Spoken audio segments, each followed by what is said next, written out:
কোনো মানুষ যদি কারোর হাতে খুন হয়, মারা যায়, এই লোকটা তার হায়াত এতটুকুই ছিল যে খুন হয়ে গেছে, নাকি আরও কিছুদিন ছিল, খুন করে বেচারাকে হায়াতটা কমায় দিছে?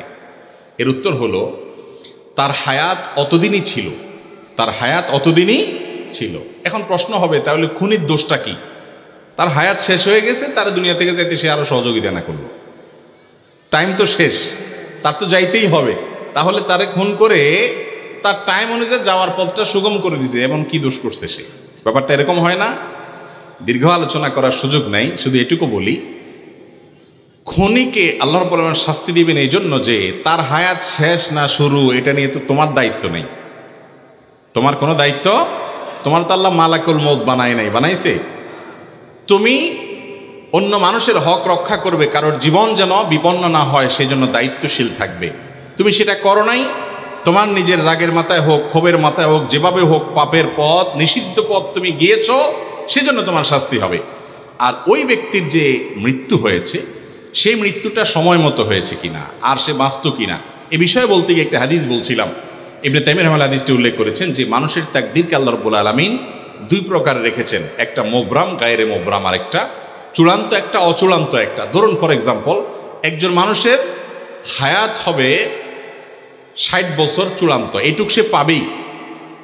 আর এরপরে এডিশনাল আরো 10 বছর আল্লাহ তাআলা, কারোর জন্য 10, কারোর বছর 12, কারোর জন্য কোনো মেয়াদে আল্লাহ তাআলা এডিশনাল হায়াত রেখেছেন। এই এডিশনাল হায়াতটা বান্দার বিভিন্ন কাজের উপর নির্ভরশীল রেখেছেন।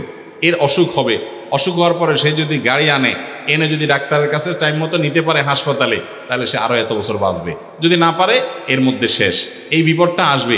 যদি হয় তাহলে সেক্ষেত্রে সে এখনই শেষ হবে, যদি না হয় সে এতদিন বাঁচবে। এখন এই যে অচূড়ান্ত হায়াতটা, তাকদীরের যে লেখক ফেরেশতা তারাও কিন্তু জানে শুধু চূড়ান্তটা কত বছর কে পাবে, আল্লাহ তাদেরকে এতটুকু জানাই দেয়। অচূড়ান্ত যেটা, ওইটা আল্লাহ ছাড়া এমনকি তাকদীরের লেখক ফেরেশতাও পর্যন্ত জানে না। কিন্তু এই যে চূড়ান্ত অচূড়ান্ত বলছি, ওইটা আমাদের দৃষ্টিকোণ থেকে, আমাদের দিক থেকে, এই দিক থেকে যখন তাকাবেন, আল্লাহ রাব্বুল আলামিনের কাছে অচূড়ান্ত বলতে কোনো কিছু, বান্দার যোগ বিয়োগ করে প্লাস মাইনাস করে কি হবে না হবে, গাড়ি টাইম মতো আসবে কিনা, ডাক্তার টাইম মতো আসবে কিনা, এই লোক খুন করবে কিনা, খুন করতে গিয়ে খুন হয়ে যাবে কিনা, নাকি বেঁচে যাবে, কি হবে, কোথায় গিয়ে দাঁড়াবে, তার টোটাল ফিগার কি দাঁড়াবে, তার সব কিছু আল্লাহ তাআলার কাছে জানা আছে। কথা কি বুঝাইতে পারছি?